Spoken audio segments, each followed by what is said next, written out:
On the occasion of 75th anniversary of independence, the country is observing the Amrit Mahotsav of Independence. The Har Ghar Tiranga Abhiyan is part of this festival. Sansad TV appeals to you to join the celebration of independence by unfurling the tricolour in your house as well. Ghar Ghar Tiranga, Har Ghar Tiranga, Ghar Ghar Tiranga, Har Ghar Tiranga.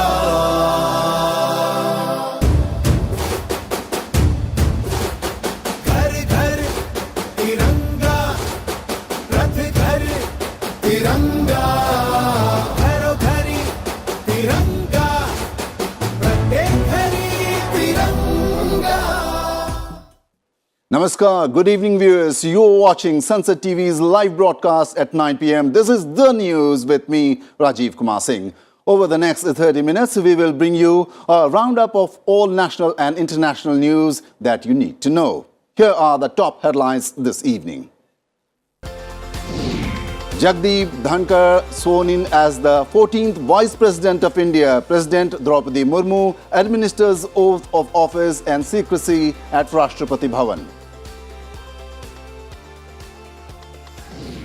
Army foils Fedayeen attack on its camp in Jammu and Kashmir's Rajouri. Kills both terrorists, 3 Jawans martyred, 3 injured. China vetoes inclusion of Jaish-e-Mohammed terrorist Abdul Rauf in United Nations list. India criticizes double standards on terrorism. ISRO achieves a significant milestone in Gaganyaan project, successfully tests low-altitude escape motor to bring astronauts safely back in emergency. Raksha Bandhan celebrated across the country. Daughters of PMO employees tie Rakhis on Prime Minister Modi's hand.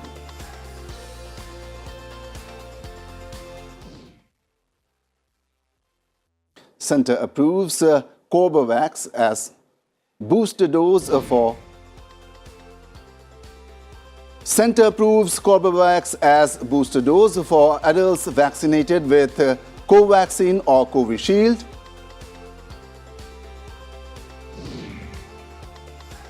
National flags made available at all post offices to ensure easy availability under the Har Ghar Tiranga campaign. Union Minister Meenakshi Lekhi to visit Norway, Iceland and Malta from next week. Green Energy Cooperation and bilateral issues to be the talks' agenda. India committed to reduce aggregate greenhouse gas emissions by 1 billion tons by 2030, asserts Union Minister Dr. Jitendra Singh. Army Chief Manoj Pandey facilitates Indian Army participants of Commonwealth Games 2022. Army sportspersons clinched 4 golds, 1 silver and 3 bronze medals at the CWG. Agriculture Minister Narendra Singh Tomar launches indigenous vaccine Lumpy Provac to protect livestock from lumpy skin disease. Enforcement Director summons 8 West Bengal IPS officers to Delhi in a coal smuggling case. Kim Jong-un seriously ill in North Korea COVID surge, says her sister blames leaflets carried by balloons coming from South Korea.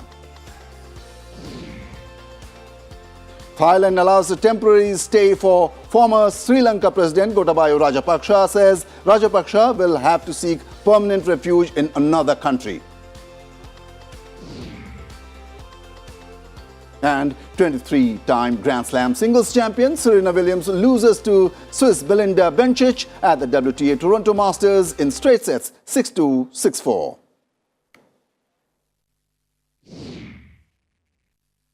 Now news in detail, starting with the top story. Jagdeep Dhankar has been sworn in as the 14th Vice President of India. President Draupadi Murmu administered the oath to Dhankar. During a ceremony at the Rashtrapati Bhavan, Dhankar took the oath in Hindi. Prime Minister Narendra Modi, Lok Sabha Speaker Om Birla, former President Ramnath Kovind, former Vice President M. Venkaiah Naidu and Union Ministers were among those present at the ceremony.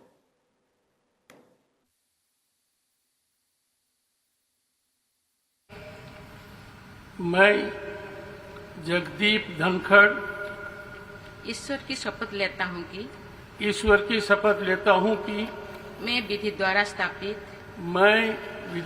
स्थापित भारत के संविधान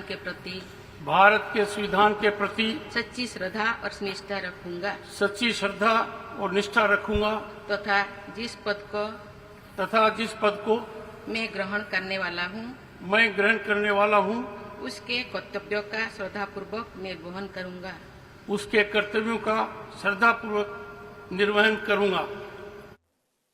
After the swearing-in, Vice President Jagdeep Dhankar arrived at the Parliament House, where he was welcomed by Deputy Chairperson of Rajya Sabha, Harivansh, and senior members of the Secretariat. He took charge as the Chairman of the Rajya Sabha.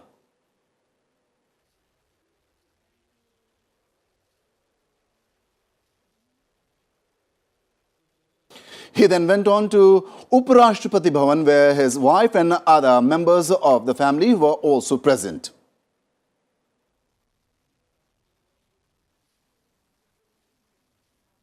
Ahead of the swearing-in ceremony, Dhankar paid tributes to Mahatma Gandhi at Rajghat. He placed a wreath at Gandhiji's memorial. In a tweet, he said that he felt blessed, inspired and motivated to be ever in service of the country in the serene sublimity at Rajghat.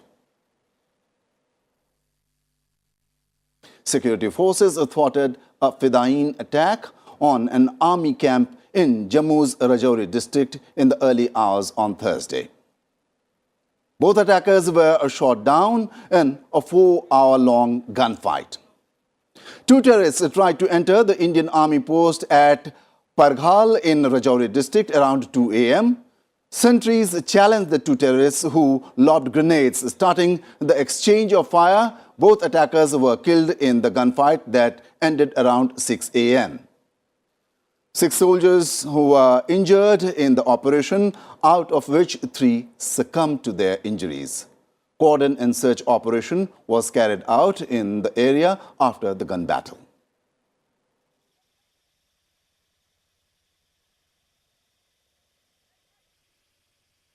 China has once again blocked a proposal by the US and India to designate Pakistan-based JEM's deputy chief Abdul Rauf Azhar as a global terrorist at the UN Security Council. India and the United States wanted Abdul Rauf Azhar to be subjected to a global travel ban and asset freeze. Such a move has to be agreed by all 15 members of a Security Council Sanctions Committee.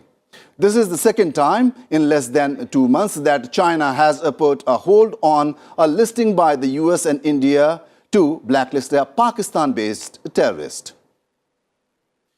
India's permanent representative to the UN, Ambassador Ruchira Kamboj, said the UNSC meeting that the practice of placing holes and blocks on listing requests without giving any justification must end. She asserted that the credibility of the sanctions regime is at an all-time low. That the SG's report chose not to take notice of the activities of the several proscribed groups in this region, especially those that have been repeatedly targeting India. Selective filtering of inputs from member states is uncalled for. Brother of JEM chief Masood Azhar, Abdul Rauf has been involved in planning and executing numerous terror strikes in India. These include the hijacking of Indian Airlines aircraft IC-814 in 1999, the attack on the Parliament in 2001, and the targeting of the IAF base in Pathankot in 2016. ISRO has achieved an important milestone in the planned human space flight project Gaganyaan. The Indian Space Research Organization said that the low-altitude escape motor of a crew escape system has been successfully test-fired from Sriharikota spaceport. The crew escape system takes away the crew module of Gaganyaan mission from the launch vehicle in case of any eventuality and rescues the astronauts. A meeting of parliamentary delegations from India and ASEAN nations was held at the Parliament House today. Deputy Chairman of the Rajya Sabha, Harivansh, welcomed the ASEAN delegation and also presented mementos to them. He also addressed the meeting. Headed by the first Vice President of Cambodian National Assembly, Cham Yep, the delegation from ASEAN is on a visit to India from 10th to 14th of August. India-ASEAN partnership is comprehensive in nature and it is based on deep political understanding, growing trade and investment, cooperation in the advanced technological areas and strategic areas such as cybersecurity, transnational crime and counterterrorism, art and culture, etc. Next is some news related to monsoon in the nation.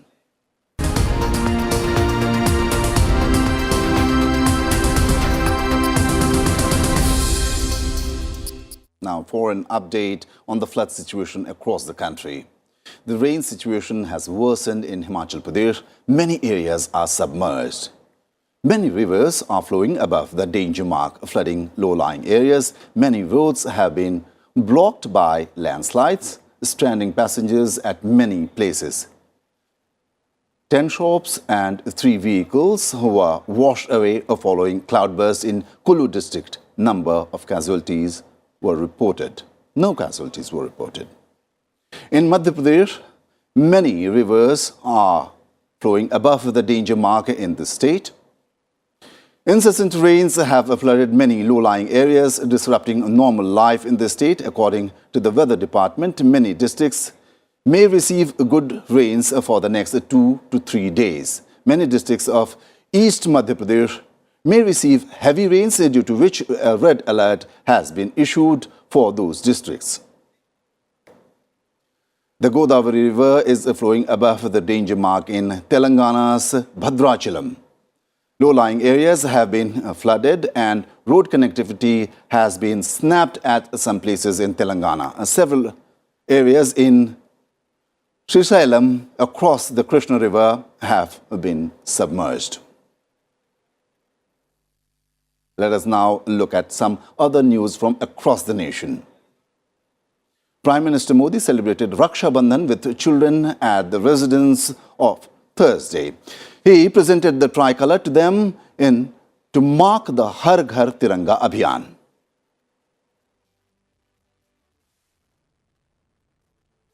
Chief Election Commissioner Rajiv Kumar highlighted the need for inclusiveness, access and participation to make democracy meaningful and aspirational. He was speaking at the Asian Regional Forum meet organized by the Election Commission on making elections inclusive, accessible and participatory.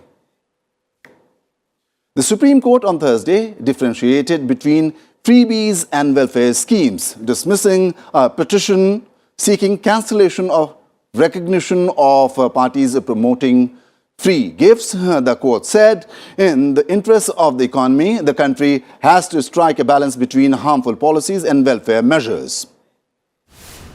Income taxpayers will not be able to enroll in the Social Security Scheme Atal Pension Yojana from October 1st. It will not be applicable to the subscribers included in the scheme before October 1st, 2022.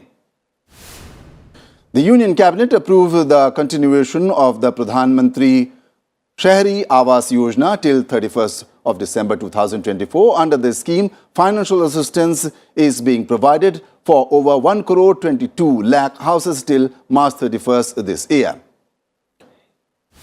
16,299 new COVID cases were reported from the country in the last 24 hours. The number of patients under treatment has come down to 1,25,076. A United Nations report has said that the use of cryptocurrencies has increased at an unprecedented rate around the world during the COVID-19 pandemic. It also said that over 7% Indians have a digital currency. Raksha Bandhan festival was celebrated all over the country. The President, Vice President, Prime Minister and Speaker of Lok Sabha extended their best wishes to the nation on the occasion.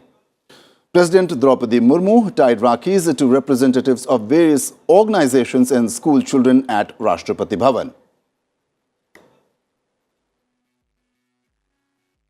Prime Minister Modi celebrated festival with the children of the employees of the Prime Minister's office. He also shared a video of it on Twitter. Raksha Bandhan is celebrated across the country on the full moon of Sawan month as a symbol of love between brother and sister. Time to slip into a short break here. On the other side, Kim Jong-un claims North Korea has conquered COVID, says success will be seen as a global health miracle.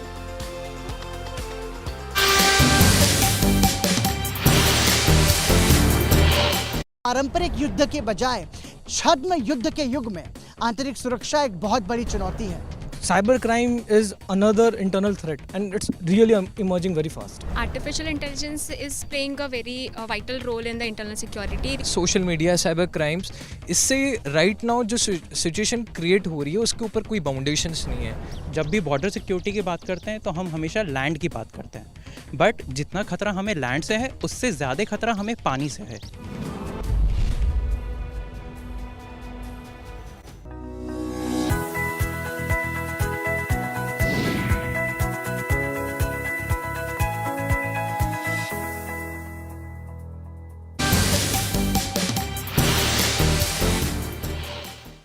Welcome back. Time now for all the big developments from the Russia-Ukraine war front. Ukraine has said that 9 Russian warplanes were destroyed in a string of explosions at an airbase in Crimea. Satellite images show major damage and a number of destroyed Russian warplanes at Crimea airbase following explosions there this week. Ukraine has stopped short of claiming responsibility. Russia, however, is trying to downplay the explosions. Ukraine Defense Minister Oleksiy Reznikov said that the country's first priority was acquiring fighter planes and demining later. Speaking at a donor conference in Copenhagen, Denmark, Reznikov sought greater military supplies from Western nations. The Copenhagen conference is a day-long event aimed at strengthening the long-term support for Ukraine. Denmark will send 130 Danish soldiers to the UK to help train Ukrainian soldiers. The announcement was made ahead of the opening of the conference. Denmark will also support Ukraine with an extra $113 million. Danish Defense Minister Morten Botskov is hosting the event along with his British and Ukrainian counterparts Ben Wallace and Reznikov. Britain will supply Ukraine with more multiple launch rocket systems that can attack targets up to 80 kilometers away. British Defense Secretary Ben Wallace said the supply of weapons would help Ukraine defend itself against Russian heavy artillery. Ukraine's lenders have agreed to a pause in the payment of its $20 billion debt till 2024 as its economy has been severely affected by Russia's invasion. Ukraine's Prime Minister Denis Shmyhal said that the move will allow Ukraine to maintain macro-financial stability and strengthen economic sustainability. Western countries, including Britain, France, Germany, Japan and the US, had already agreed on allowing Ukraine to postpone interest payments last month. Time now for some other global updates.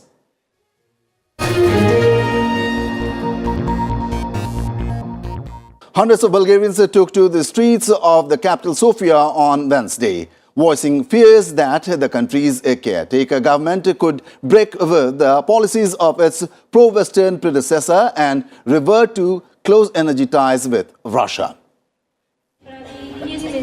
Protests were underway in Bulgarian capital Sofia on Wednesday in front of the presidential building, with activists insisting that Russian pipeline company Gazprom must cease to be Bulgaria's only gas supplier. Many in European Union and NATO member Bulgaria fear that the previous pro-Western government was toppled in June because of its hard stance against Russia's invasion of Ukraine and its refusal to pay Russian energy giant Gazprom in rubles, Russia's currency. The first public statements by the current caretaker government, appointed by President Rajiv, indicate that Bulgaria could restart talks with Gazprom to avoid natural gas shortages later in the year. In late April, Russia cut off gas supplies to Bulgaria, the EU's poorest nation, after it refused a demand by Moscow to pay gas bills in rubles. Last month, the leaders of Greece and Bulgaria marked the completion of a new pipeline that will supply natural gas from Azerbaijan to Bulgaria. They said commercial deliveries are expected to start by the 1st of October. Bureau Report, Sansad TV. North Korean leader Kim Jong-un declared a dramatic victory over a reported COVID-19 outbreak. He ordered that preventive measures be eased just 3 months after acknowledging an outbreak. What is more, he even claimed that the country's widely disputed success would be recognized as a global health miracle. North Korea's Kim Jong-un suffered from fever during the COVID pandemic, his sister said on Thursday. She blamed South Korea for her country's outbreak, saying it sent leaflets contaminated with COVID across the border. South Korea rejected the claims as groundless. Her dramatic claims came on a day when Kim Jong-un declared victory in the country's battle against COVID. Experts are skeptical of his announcement. They believe North Korea manipulated the scale of the outbreak to help Kim maintain absolute control of the country amid mounting economic difficulties. But they are concerned that his sister's remarks signal a provocation. South Korea issued a statement expressing strong regret over North Korea's extremely disrespectful and threatening comments. North Korea reported 4.8 million fever cases in its population of 26 million, but only identified a fraction of them as COVID-19. It also claimed that just 74 people died.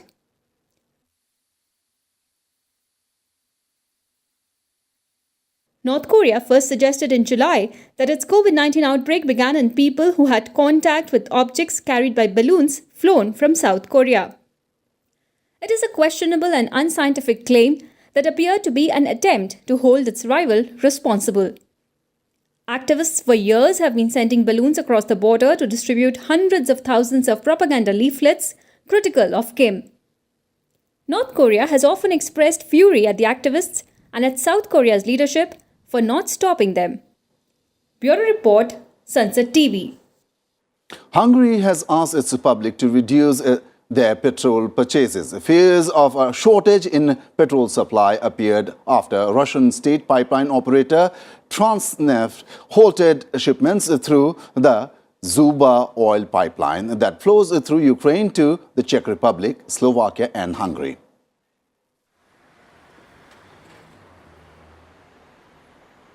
Citing complications due to European Union sanctions, Russian pipeline operator Transneft halted fuel supplies to Hungary.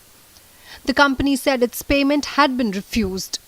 Hungarian news agency MTI reported that the country's state oil company MOL paid the transit fee to the Ukrainians instead of the Russians. Oil shipments from Russia through the critical pipeline should resume soon as the problem over payments for the transit was resolved. But even if oil shipment restarts, Hungarian petrol station operators are certain about a shortage of fuel in the Hungarian market in the coming days. Last November, the Hungarian government announced a limit on the price of gasoline and diesel amid soaring fuel prices. Initially, the government-imposed fuel price cap was planned for only 3 months before it was reviewed and stayed in effect. EU leaders agreed in May to embargo most Russian oil imports by the end of the year as part of its sanctions over Moscow's invasion of Ukraine. The embargo covers Russian oil brought in by sea, but allowed temporary Druzhba pipeline shipments to Hungary and certain other landlocked countries in Central Europe like Slovakia and the Czech Republic. Bureau Report, Sansad TV. Britain's Prime Ministerial candidate Rishi Sunak has said he would rather lose than win by making false promises about his plan to deal with the economic crisis. In an interview, the former UK Finance Minister said he is committed to working for the welfare of vulnerable families. Sunak and his rival British Foreign Minister Liz Truss are at loggerheads over the issue. While Truss has promised tax cuts, former Finance Minister Sunak has claimed that they will only benefit the rich families and not those who need it the most.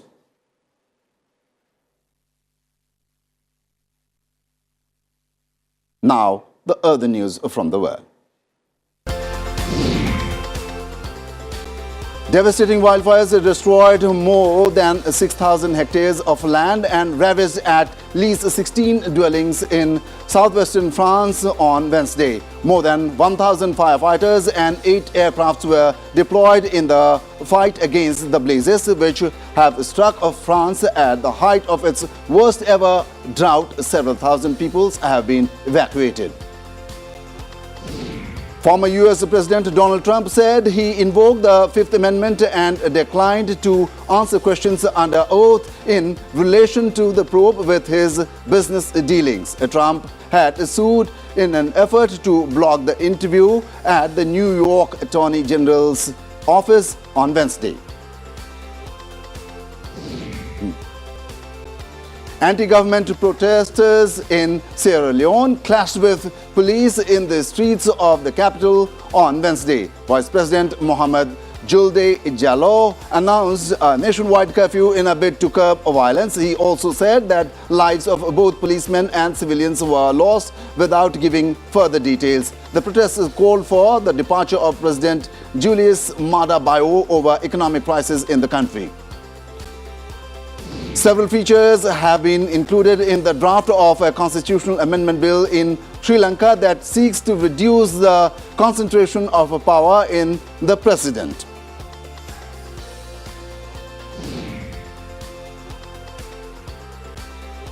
A reserve office of the German Armed Forces has been put on trial on charges of spying for Russian intelligence agency GRU between 2014 and 2020. If convicted, the 65-year-old could face up to 10 years in prison. Time now for all the sporting action. Nick Kyrgios rallied to topple world number 1 Daniil Medvedev at the ATP Montreal Masters. Australia's Wimbledon finalist bet Medvedev 6-7, 6-4, 6-2. Unseeded American Tommy Paul bet second seed Carlos Alcaraz 6-7, 7-6, 6-3, while unseeded Briton Jack Draper bet third seeded Stefanos Tsitsipas 7-5, 7-6. New Zealand defeated West Indies by 13 runs in the first T20I of the series played at Kingston, Jamaica. The Kiwis scored 185 for 5. Batting first, Indies could reach 172 for 7 in their allotted 20 overs. Retired New Zealand cricket icon Ross Taylor released his autobiography titled Black and White today. In the book, Taylor has opened up about instances of racism he faced throughout his playing career. Goals from David Alaba and Karim Benzema gave Real Madrid a 2-0 victory over Eintracht Frankfurt and a 5th UEFA Super Cup win. That's all we have in this bulletin tonight. Good night.